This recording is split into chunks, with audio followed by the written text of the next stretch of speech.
Hi, may peace and blessings be with you. I hope that you're doing well today. Thank you so much for joining me. If you're catching me live, please say hi so I know that you're there. If you're watching the replay, please add hashtag replay to let me know.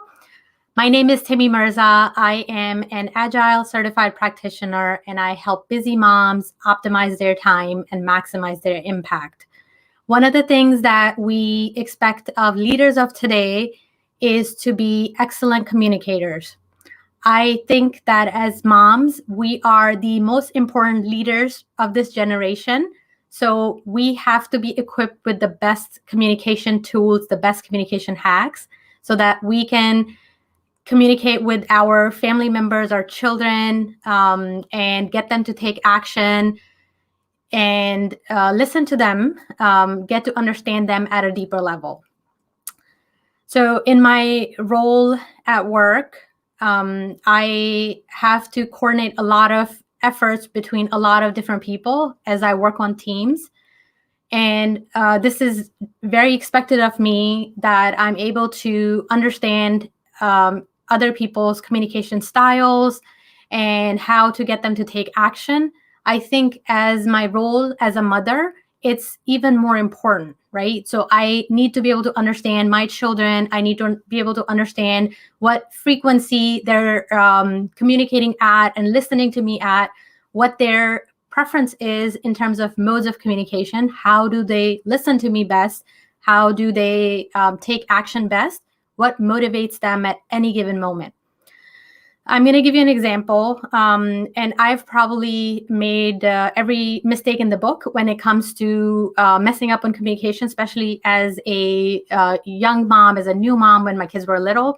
But I've definitely learned from those mistakes, and through a lot of trial and error and a lot of education through books and training courses and stuff like that, I have been able to figure out how to communicate with my children in a very positive manner. Alhamdulillah, I have children that are good listeners. They're great listeners. They're able to come to me with their problems. They're able to be very transparent.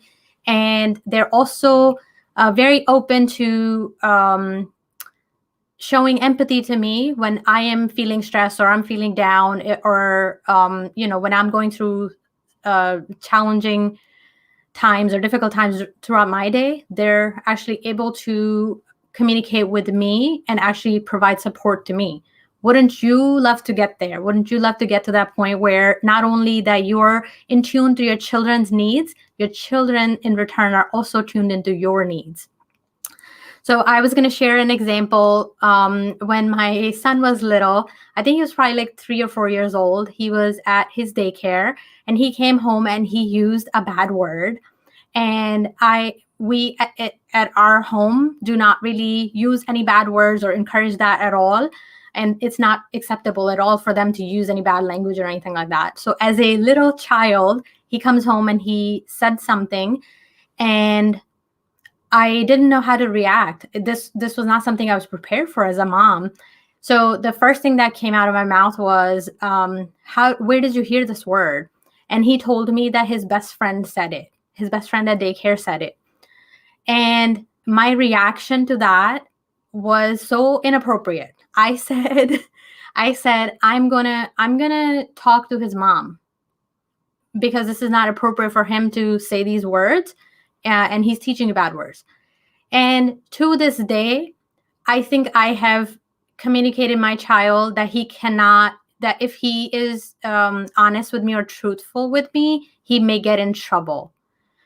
And I don't think that is something we want to do as mothers. So I learned my lesson through that experience. So that is never, ever the case anymore. So my children know that they can come to me with any problem. And even if they mess up, they can come to me, they can speak to me, and they're not going to get in trouble for telling the truth. And it doesn't come easily, right? You have to become intentional about it. You have to practice it every single day. You have to become patient when things like that happen, right? You have to check in with yourself and you have to remain calm and you have to have a response ready, right? You need to learn how to deal with it. and deal with it in a positive manner so it doesn't really scar your children for life, which is probably kind of what I did. So I definitely learned from that experience. So I wanted to share that. Another thing that comes to mind is that I think over the years, we have learned, my husband and I have learned our modes of communication, right? So when do we listen best, in what situation, through which mode?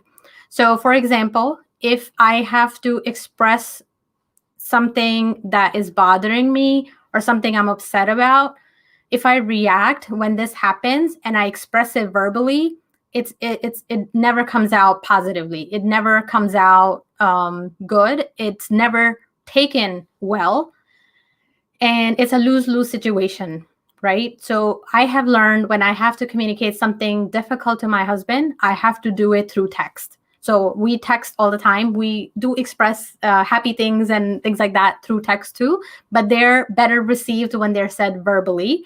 But definitely when we have to say something difficult or challenging or provide constructive feedback, we do it through text. And that is when it's taken best. That's how, I'm able to communicate and not get into a fight. If I don't do that, we will probably get into an argument or a fight that day over that issue, which is not the outcome that we're looking for. So the reason I'm sharing these examples with you is because I think we all deal with that. We all struggle with that on a daily basis.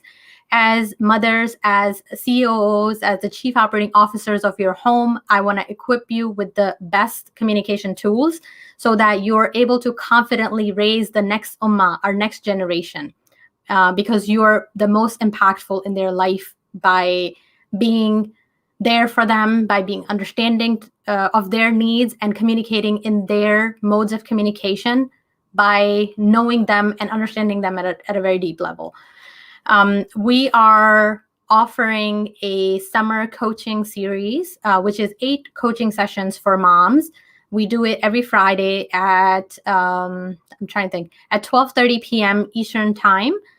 And in that, we're covering a lot of different topics. We kicked off last Friday, which was yesterday, with a topic about how to create a lifelong connection with your kids. This Friday coming up, I will be talking about communication hacks that every mom needs to know about. It's going to be an awesome session. I'm going to talk about the 5 love languages for your children, how to get to learn their love languages. It's a concept by Dr. Gary Chapman, and I am a big proponent of that in any relationships that you're in, for your spouse, for your children, any other human being that you communicate with. If you get to understand their love language and you're speaking their love language, you're so far ahead. You're able to get through to them very, very quickly. Another session upcoming in 2 weeks is going to be how well do you know yourself? There's another one, embrace the power within. After that, we'll be talking about how to burn your past. After that, we're going to talk about your future self. The week after that, it will be in the present.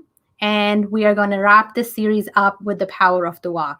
So normally, if you would sign up for each of these coaching sessions individually, it'll probably cost you a lot of money. Probably cost you at least, I say, probably $97 a session. We have bundled all of 8 of these coaching sessions because we're collaborating together through Parenting with Allah by my side. So we are bundling all coaching sessions for a very low price of £87. So please check out the link in the description of this video, wherever you're watching it, whether on YouTube or Facebook. And that is how you can register. And if you missed the last session, which was an awesome session, you can still get the replay. If you register now, you're still able to get the replay and you have that for a lifetime.